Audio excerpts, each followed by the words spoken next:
الحمدللہ نبی کریم رؤوف الرحیم علیہ افضل الصلاۃ والتسلیم کی ذات اقدس کو دیکھا جائے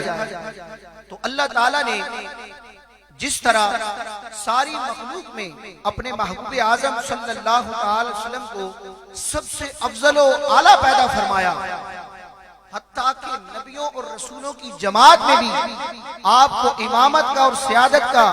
مرتبہ عطا فرمایا کہ پیارے آقا علیہ السلام سید الانبیاء ہیں،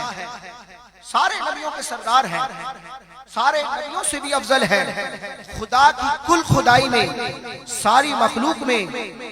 اگر کسی کا مقام و مرتبہ ہے تو وہ پیارے مصطفیٰ کا، سارے نبیوں کی فضیلت بھی مصطفیٰ کی فضیلت کے بعد ہے۔ اعلیٰ حضرت امام اہل سنت مجدد اعظم مولانا شاہ امام احمد رضا خان علیہ رحمت الرحمن نے اس موضوع پر پوری کتاب تحریر کی ہے،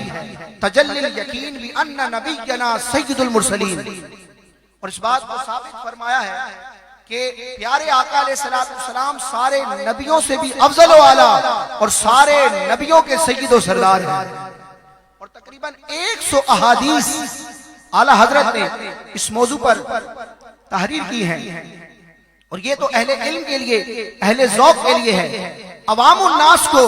یہ حقیقت بیان کرنے کے لیے امام اہل سنت ایک عقیدہ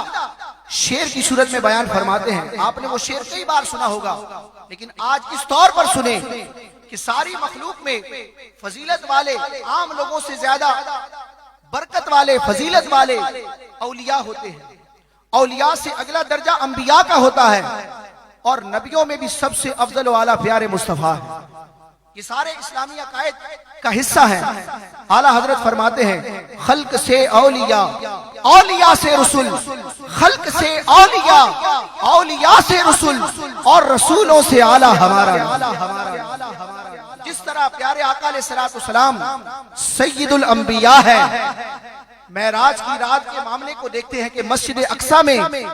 اللہ تعالیٰ نے اپنے محبوب علیہ السلام کے اہتمام کے لیے سارے انبیاء کو جمع فرمایا۔ سرکار فرماتے ہیں کہ جب میں مسجد اقصی میں تشریف لے کر گیا فَجُمِعَ لِيَ الْأَنْبِيَاء، تو میرے لیے نبیوں کو جمع کیا گیا، اور جبریل نے مجھے آگے بڑھایا حَتَّى أَمَمْتُهُمْ، یہاں تک کہ میں نے سارے نبیوں کی امامت فرمائی۔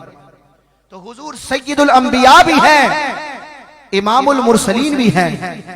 اور نبوت و رسالت کا سلسلہ جو آدم علیہ السلام سے لے کے عیسیٰ علیہ السلام تک جاری رہا، اپنے اپنے ادوار میں اللہ کے سچے انبیاء مرسلین آتے رہے،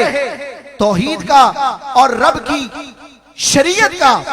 رب کے بھیجے ہوئے دین کا پیغام دیتے رہے، لیکن یہ نبوت اور رسالت کا سلسلہ جب اپنے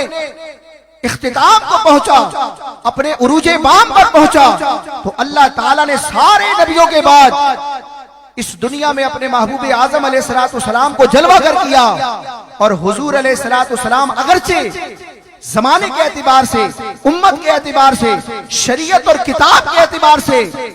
آخری نبی ہیں، لیکن فضیلت و مقام و مرتبے اور بزرگی کے اعتبار سے،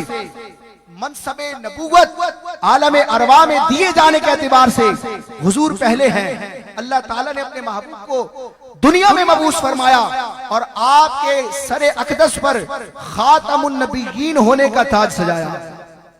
وَلَٰكِن رسول اللہ و خاتم النبیین، یہ میرا محبوب نبیوں میں سب سے آخری نبی ہے۔ اعلیٰ حضرت فرماتے ہیں فتح باب نبوت پہ